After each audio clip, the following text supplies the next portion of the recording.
Ruto is going to arrest the leaders who are involved in corruption? Well, my name is Kelvin Mwanaichi. I'm a member of Bunge la Mwanaichi and a resident of Nairobi. I really do not think that you people of the media are doing a service to Ruto. You know, Ruto is a person who likes cameras.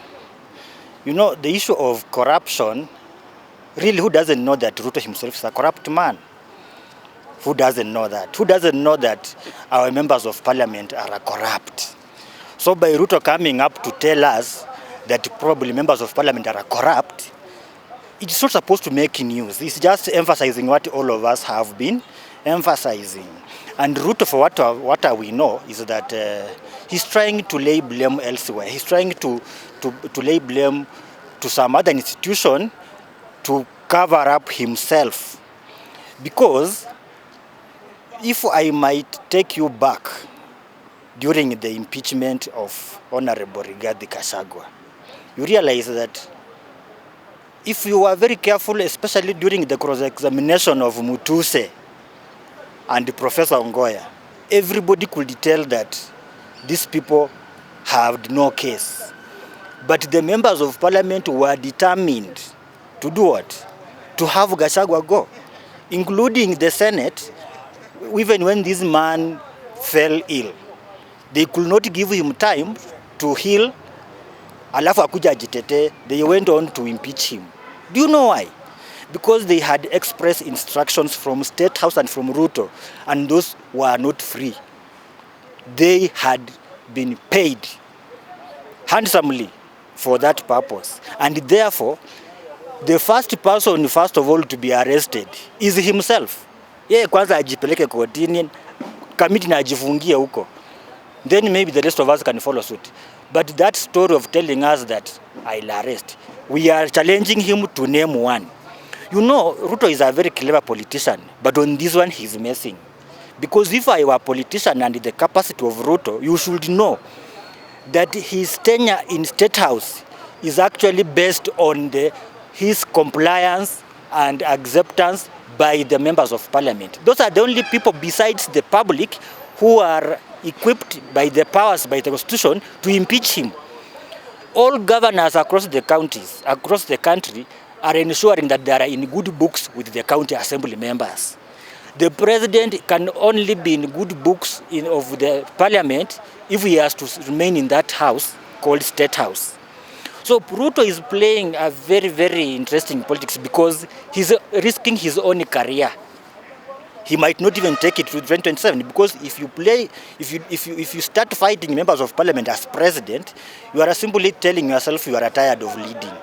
And therefore, I dare him to be bold enough and point one MP. Aseme fulani wa fulani alikuwa corrupt, amefanya hivi na hivi na hivi, and therefore I'm ordering that akuwe arrested. Ndio tumjue kutumtambue yeye ni mwanaume na yeye ni rais. Bure hizo propaganda za kutufurahisha, we are past that. We know the games he's playing. We know he can't do anything beyond that.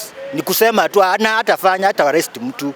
Wetangula, Kingi, they are members of that house. They have been corrupt since time immemorial. They will be corrupt today. They will continue to be corrupt. Juzi wamekuwa na mapikipiki hapo State House wakadanganya wanapatia watu. Wewe uende huko unakaa kwa pikipiki unawasha, inaangua wanakuambia basi wacha sasa rudi pale tukuwekee mafuta alafu ukujie. Ukifika pale na unafukuzwa.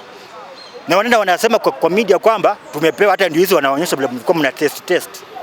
Is that, na hiyo ni wanatuchezea na wabunge wote kutoka nyumbani. And you want to tell us today that Ruto will point fingers at everyone and say that hawa ni corrupted? Ni uongo, he will not. Thank you. Swali lingine? Yes.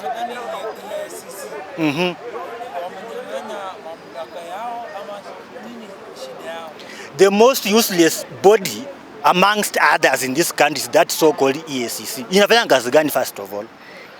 Tell them to point out. Unajua EACC commissioners first of all wanakuwa vetted by the same house. And that house is the one that has ability to even remove those commissioners from office. So EACC are toothless dogs. They can only play politics nikitaka, do you know people like Kinagashagwa, for example, if you are not in good books with the government of the day, they'll use is to harass you. The moment you start complying and singing hallelujah to the government, they keep off. Most of these people who are singing support praises to Ruto are corrupt, but they are not touchable because EACC haiwezi ikaendea watu wenye wanasupport serikali. Ukimuguza sasa wewe ni mbaya because anasupportiwa na EACC. That's why people like kina Malala wamefukuzwa, wamekuwa targeted. It's because not because they are not clean, but because EACC is not able. It is a state sponsored entity. Haiwezi kashikilia, yani it is just useless. Ni vipi tunacheza kwa hii nchi tu. Ufisadi itaisha labda wakati all of us tutatolewa kwa hii nchi, wengine watoke mbinguni wapya waletwe hapa. Otherwise sisi, me I'm quite sure that with this kind of politicians that we have, there is nothing that we can do. The weakest link ya fight corruption ni wapi? As a Kenya, unasema ni wapi? Generally, it is us, the general society, ni sisi wa Kenya. You know, we have made some of these jobs so lucrative that people will do anything to get them. Today, tuko tunafikiria watu wa kwenda, watu wameanza kutafuta viti za parliament na governor na senator 2027.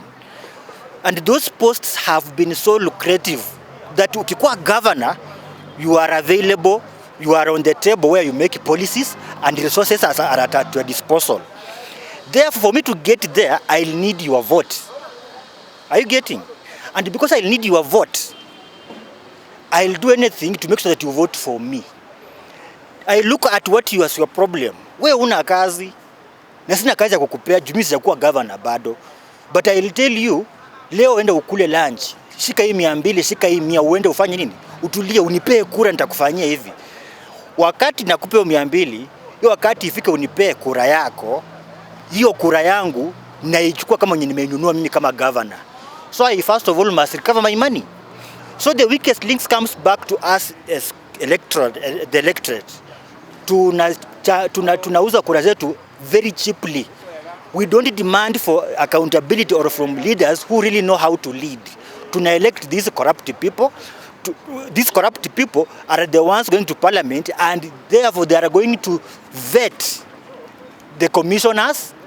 The commissioners who have been vetted are corrupt, but because they have been vetted by the corrupt people, they become corrupt. They can't now serve our interests. They serve the interests of politicians. So it is a rotten society. The hope for Kenya. There is hope. And do you know why? There is hope because, there is hope because the current generation of the Gen Z, and I am not one of them. As you can see, I have my beards are turning white. The current crop of the electorate that we are bringing up, they are placing high premium, and I'm liking it. They are placing high premium on accountability and productivity. They want, if you say something, you stand by your word. If you promise something, you do what you have promised. And that is becoming a liability and a serious threat to the leadership. So it might not be today, it might not even be in 2027, but in the fullness of time, if this generation that we are having persists in their pursuit for proper and good governance, there is hope. In the fullness of time we shall eradicate this. Thank you so much. Asante sana.